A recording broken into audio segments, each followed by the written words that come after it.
Hi friends, SCRT ചാപ്റ്റേഴ്സിൻ്റെ സീരീസിൽ അടുത്ത് നമ്മൾ നോക്കുന്നത് 5ാം ക്ലാസ്സിലെ സയൻസിലെ 4ാമത്തെ ചാപ്റ്ററായിട്ടുള്ള വിത്തിനുള്ളിലെ ജീവൻ.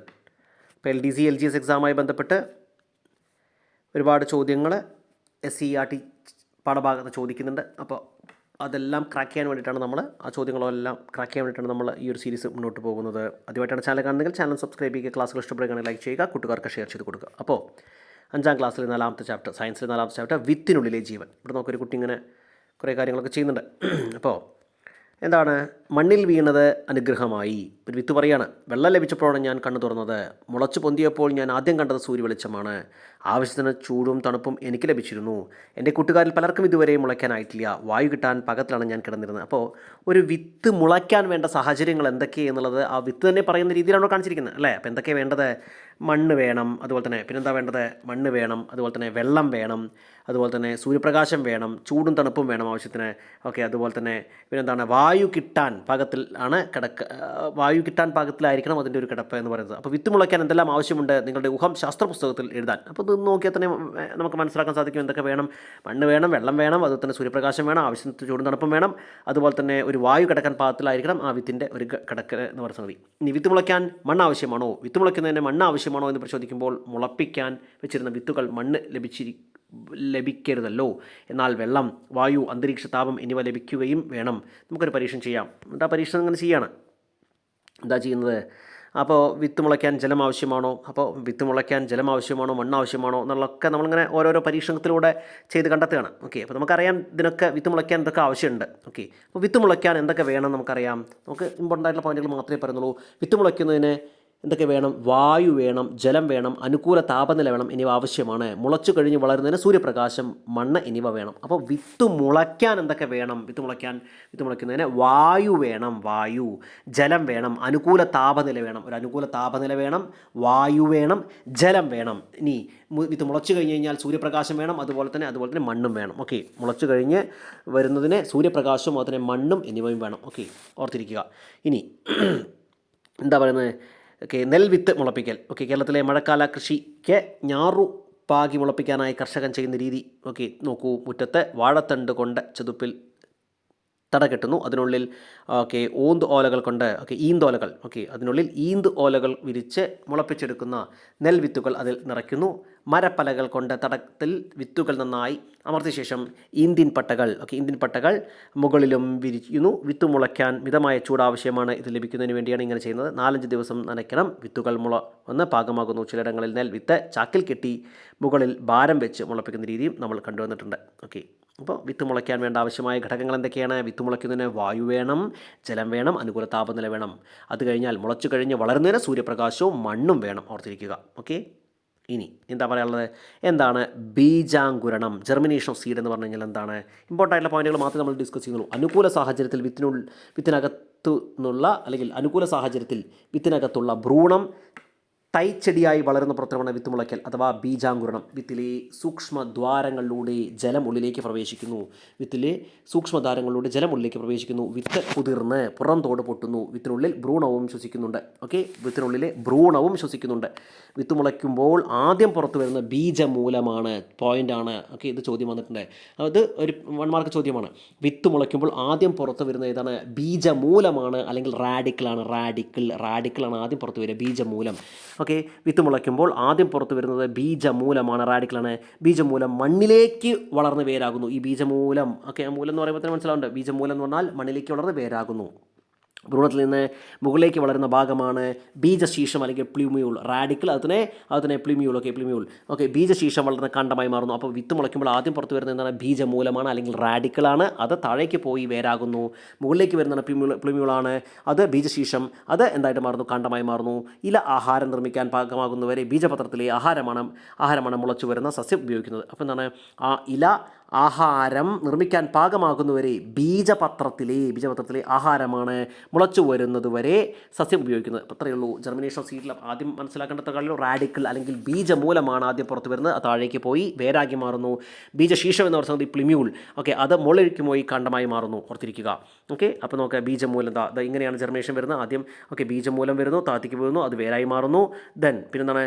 ബീജപത്രത്തിൽ നിന്നാണ് അതുവരെയുള്ള ചെടി വേണ്ട ഭക്ഷണം എടുക്കുക, ആഹാരം അത്രയും എടുക്കുക. ദെൻ ബീജ ശീർഷം, അതാണ് മുകളിലേക്ക് പോയി കാണ്ഡമായി മാറുന്നത്. ഓർത്തിരിക്കുക, ഇതാണ് ജർമിനേഷൻ ഓഫ് സീഡിൻ്റെ ഒരു ആകത്തുക.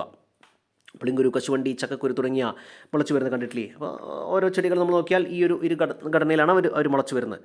ഇനി എന്താണ് പറയുന്നത്? എല്ലാ സസ്യങ്ങളും വിത്തുകൾ മുളച്ചാണോ പുതിയ തൈകൾ ഉണ്ടാകുന്നത്? മറ്റു സസ്യങ്ങൾ ഉപയോഗിച്ച് തൈകൾ ഉണ്ടാക്കാൻ പറ്റില്ലേ?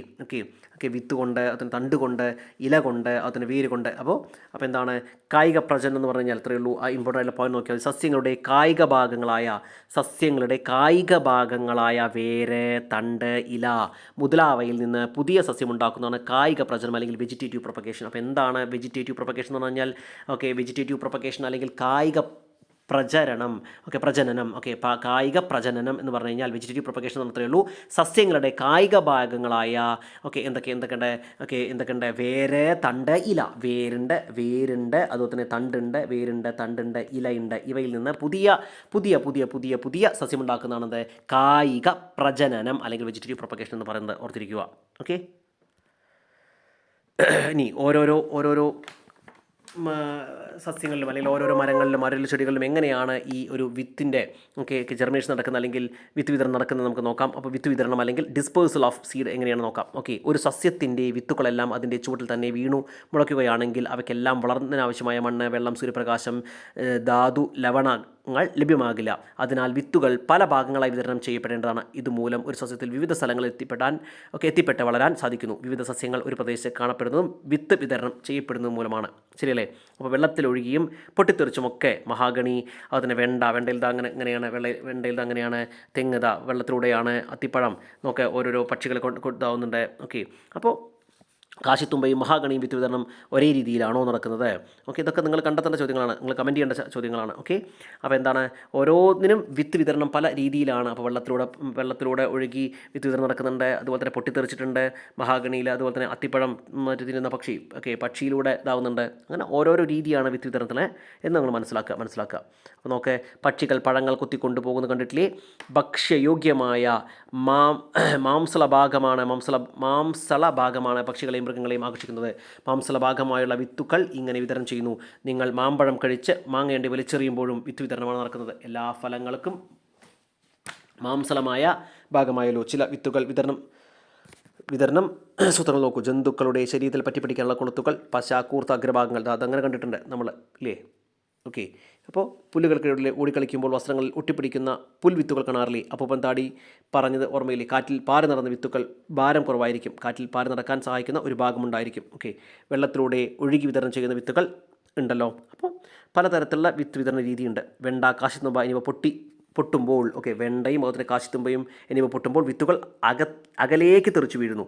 നമുക്ക് ചുറ്റും വിവിധ രീതിയിൽ വിത്ത് വിതരണം നടത്തുന്ന സസ്യങ്ങളുണ്ട്. ഏതൊക്കെയാണത് നോക്ക്. കാറ്റ് വഴിയാണെങ്കിൽ അപ്പൂപ്പൻ താടി, അതുപോലെ തന്നെ മഹാഗണി. ജലം വഴിയാണെങ്കിൽ തെങ്ങ്.